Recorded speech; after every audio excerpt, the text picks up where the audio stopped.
आखिर कौन है कुणाल शाह, जो बिना मैनेजमेंट और बिना इंजीनियरिंग की डिग्री के बने हैं व्हाट्सएप के ग्लोबल हेड। इन्हें आप लोग अपनी स्क्रीन पर भी देख रहे होंगे, तो इनके बारे में बात करते हैं, जानते हैं। कुछ समय पहले तक कुणाल शाह का नाम मुख्य रूप से भारत के स्टार्टअप और निवेशक जगत तक ही सीमित था। फिनटेक कंपनी क्रेड के संस्थापक शाह ने अपने कारोबार से आगे बढ़कर भी एक मजबूत पहचान बनाई। अपने पॉडकास्ट में वो अक्सर भरोसे, प्रोत्साहन, संपत्ति निर्माण और इंसानी व्यवहार जैसे विषयों पर बात करते हैं। सोशल मीडिया पर उनकी पोस्ट आर्टिफिशियल इंटेलिजेंस से लेकर दर्शन तक के विषयों तक छूती है। अब मेटा ने उन्हें व्हाट्सएप की कमान सौंपकर उन्हें वैश्विक सुर्खियों में ला खड़ा कर दिया है। यह नियुक्ति मेटा के क्रेड में $90 करोड़ के निवेश के बाद हुई है, और यह फैसला ऐसे समय में लिया गया जब व्हाट्सएप सिर्फ मैसेजिंग तक सीमित न रहकर पेमेंट, बिजनेस सेवाओं और एआई आधारित प्रोडक्ट्स की ओर विस्तार करना चाहता है। हालांकि भारतीय मूल के कई अधिकारियों ने दुनिया की बड़ी टेक कंपनियों का नेतृत्व किया है, लेकिन भारत के स्टार्टअप इकोसिस्टम में अपना करियर बनाने वाले किसी संस्थापक को इतने बड़े वैश्विक कंज्यूमर प्लेटफॉर्म की कमान सौंपे जाने के मामले कम ही देखने को मिलते हैं। दुनिया भर में व्हाट्सएप के 3 अरब से ज्यादा यूजर हैं। स्टार्टअप से व्हाट्सएप तक प्रमुख मेटा के संपर्क करने से बहुत पहले ही कुणाल शाह भारत के स्टार्टअप इकोसिस्टम में एक जाना पहचाना चेहरा बन चुके थे। उन्हें पहली बड़ी कामयाबी फ्रीचार्ज के साथ मिली। यह एक मोबाइल रिचार्ज प्लेटफॉर्म था और जिसकी उन्होंने 2010 में सह स्थापना की थी। उस समय भारत की इंटरनेट अर्थव्यवस्था आकार लेना शुरू कर रही थी।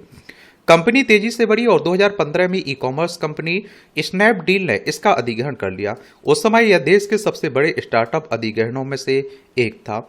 लेकिन समय के साथ शाह की पहचान सिर्फ उनके बनाए कारोबार तक सीमित नहीं रही। फ्रीचार्ज छोड़ने के बाद उन्होंने कई साल नई टेक कंपनियों में निवेश करने और संस्थापकों को सलाह देने में बिताए। उन्होंने स्टार्टअप एक्सेलरेटर, वाई कॉम्बिनेटर और सिक्वोया कैपिटल के साथ सलाहकार के तौर पर भी काम किया। इन भूमिकाओं के जरिए वह संस्थापकों की एक पूरी पीढ़ी के साथ करीबी तौर पर जुड़े रहे, खासतौर पर उस दौर में जब भारत का स्टार्टअप इकोसिस्टम तेजी से विस्तार कर रहा था। वह टेक सेक्टर में बेहद सक्रिय रहे। दर्शन शास्त्र की पढ़ाई और फ्री चार्ज की शुरुआत। मुंबई में पले बड़े कुणाल शाह ने कॉलेज में दर्शन शास्त्र की पढ़ाई की। उन्होंने देश के कई चर्चित टेक संस्थापकों की तरह प्रतिष्ठित इंजीनियरिंग या फिर मैनेजमेंट संस्थानों का रास्ता नहीं चुना। एक्स पर की गई एक पोस्ट में भारतीय उद्यमी और निवेशक संजीव विकचंदानी ने एक बार याद किया था कि शाह ने उनसे कहा था कि उन्होंने दर्शन शास्त्र इसलिए चुना क्योंकि इस विषय की सुबह की कक्षाओं की वजह से वो आर्थिक संकट से जूझ रहे अपने पारिवारिक कारोबार में पूरे समय काम जारी रख सकते थे। सालों तक दिए गए इंटरव्यू और ब्रॉडकास्ट में शाह ने पढ़ाई के दौरान छोटे मोटे काम करने की बात भी कही। उनके मुताबिक इन्हीं शुरुआती अनुभव के बाद फ्रीचार्ज की शुरुआत हुई और जिसने उन्हें पहली बार राष्ट्रीय स्तर पर पहचान दिलाई। 2018 में शुरू हुए क्रेड एक अपेक्षाकृत आसान बिजनेस मॉडल के साथ सामने आई और इसके पीछे की सोच थी समय पर क्रेडिट कार्ड बिल भरने वाले लोगों को इनाम देना। सार्वजनिक मंचों पर शाह अक्सर कंपनी की शुरुआत को भरोसे और प्रोत्साहन से जुड़े सवालों से जोड़ते रहे। बाद में कंपनी ने लोन, बीमा, कॉमर्स और वेल्थ मैनेजमेंट प्रोडक्ट्स में भी विस्तार किया। रॉयटर्स की एक रिपोर्ट के मुताबिक मेटा के ताजा निवेश के बाद क्रेड का मूल्यांकन लगभग $4.5 अरब आंका गया और यह उसके पिछले फंडिंग राउंड के मुकाबले मूल्यांकन से ज्यादा है, लेकिन 2022 में हासिल किए गए उसके सर्वोच्च मूल्यांकन से कम है। क्रेड एक चर्चित फिनटेक ब्रांड भी बन गई, खासतौर पर अपने विज्ञापन अभियानों की वजह से, और जिनमें अक्सर हास्य, पुरानी यादों, अप्रत्याशित सेलिब्रिटी मौजूदगी का इस्तेमाल किया जाता था। और लेकिन कंपनी की तेज बढ़त के साथ उस पर सवाल भी उठने लगे। कई सालों तक कंपनी को उसके ब्रांड और विकास के लिए सराहा गया, लेकिन मुनाफे तक पहुंचने की उसकी राह पर अक्सर सवाल उठे। आलोचकों ने सवाल उठाया कि क्या निवेशकों का ऊंचा मूल्यांकन कंपनी के वित्तीय प्रदर्शन के अनुरूप था। वहीं समर्थकों का कहना था कि कई सफल टेक कंपनियां भी बड़े पैमाने पर विस्तार करने के दौरान लंबे समय तक घाटे में रही हैं। पिछले साल यह बहस फिर उभरकर सामने आई जब सोशल मीडिया पर एक पोस्ट में सवाल किया गया कि लगातार मुनाफा न होने के बावजूद उद्यमियों का इतना महिमा मंडन क्यों किया जाता है।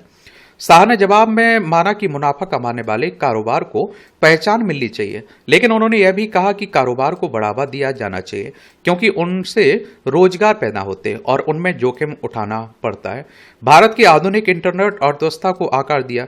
उनके समर्थकों के लिए शाह ऐसे उद्यमियों की पीढ़ी का प्रतिनिधित्व करते हैं जिन्होंने पहले डिजिटल पेमेंट और बाद में फाइनेंशियल टेक्नोलॉजी के जरिए भारत की आधुनिक इंटरनेट अर्थव्यवस्था को आकार देने में मदद की।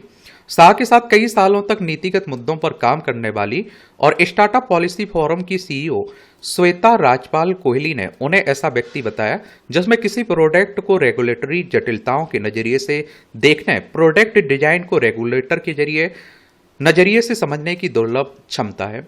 उन्होंने बीबीसी से कहा कि उनकी रचनात्मकता और समस्याओं को हल करने की क्षमता हमेशा बेहद दिलचस्प रही है। आलोचकों के लिए वह ऐसी स्टार्टअप संस्कृति का प्रतीक है जिसके कई बार टिकाऊ बिजनेस मॉडल की बजाय मूल्यांकन फंड जुटाने और तेज विकास को प्राथमिकता दी गई है। यह नई नियुक्ति शाह के करियर से जुड़ी कई पुरानी प्रवृत्तियों को भी दर्शाती है। व्हाट्सएप अब सिर्फ मैसेजिंग तक सीमित नहीं रह गया, पेमेंट, कॉमर्स और बिजनेस सेवाओं की तरफ भी बढ़ रहा है। ये वही क्षेत्र है जिनमें शाह पिछले एक दशक से प्रोडक्ट बनाने, निवेश करने, कंपनियों को सलाह देने में समय बिता चुके हैं। व्हाट्सएप का भारत सबसे बड़ा बाजार है जो शाह के उद्यमी सफर का प्रमुख केंद्र भी रहा। इस नियुक्ति के साथ शाह व्हाट्सएप का नेतृत्व करने वाले पहले भारतीय भी बनने जा रहे हैं। हालांकि कुछ जानकार शाह की नियुक्ति को सिर्फ फिनटेक या पेमेंट के नजरिए से देखने के खिलाफ चेतावनी देते हैं। टेक न्यूज वेबसाइट मीडियानामा की संस्थापक संपादक निखिल पाहवान ने बीबीसी से कहा, यह मानने का चलन है कि शाह को यह जिम्मेदारी फिनटेक और पेमेंट में उनके अनुभव की वजह से दी गई। मुझे लगता है कि यह बहुत सीमित नजरिया है। वह ऐसे व्यक्ति हैं जिन्होंने सालों तक प्रोडक्ट, कंज्यूमर व्यवहार, प्रोत्साहनों और विकास के बारे में गहराई से सोचा। उनके कारोबार में पेमेंट उपभोक्ताओं को जोड़ने का एक माध्यम रहा ताकि बाद में उन्हें दूसरे प्रोडक्ट पेश किए जा सकें। यह पेमेंट से जुड़ी नियुक्तियां कम लगती हैं, बल्कि ऐसा प्रतीत होता है कि मेटा ने ऐसे संस्थापक को चुना है जिसे कंज्यूमर बिजनेस के व्यावसायिक पक्ष को बड़े स्तर पर बढ़ाने का अनुभव है। मेटा ने सार्वजनिक रूप से यह नहीं बताया कि उसने इस भूमिका के लिए शाह को क्यों चुना। हालांकि नियुक्ति की घोषणा करते हुए मुख्य कार्यकारी अधिकारी मार्क जुकरबर्ग ने उनकी निर्माता जैसी सोच और वैश्विक दृष्टिकोण की तारीफ की। इन गुणों की परीक्षा उस समय होगी जब व्हाट्सएप दुनिया भर में के अरबों यूजर्स को सेवाएं देते हुए पेमेंट, बिजनेस टूल्स और एआई आधारित प्रोडक्ट्स में अपनी मौजूदगी को और मजबूत करने की कोशिश करेगा। और शाह के सामने मौजूद चुनौती भी उनके पिछले अनुभव से काफी अलग है। क्रेड में वह आर्थिक रूप से सक्रिय यूजर्स के लिए प्रोडक्ट बना रहे थे। उनका दायरा मुख्य रूप से संस्थापकों, निवेशकों और टेक्नोलॉजी में दिलचस्पी रखने वाले लोगों तक सीमित था। लेकिन व्हाट्सएप में अब वह ऐसी सेवाओं के लिए जिम्मेदार होंगे जिनका इस्तेमाल इन दायरों से कहीं आगे के लोग करते हैं। तो यही कहानी है किसकी? कुणाल शाह की। धन्यवाद।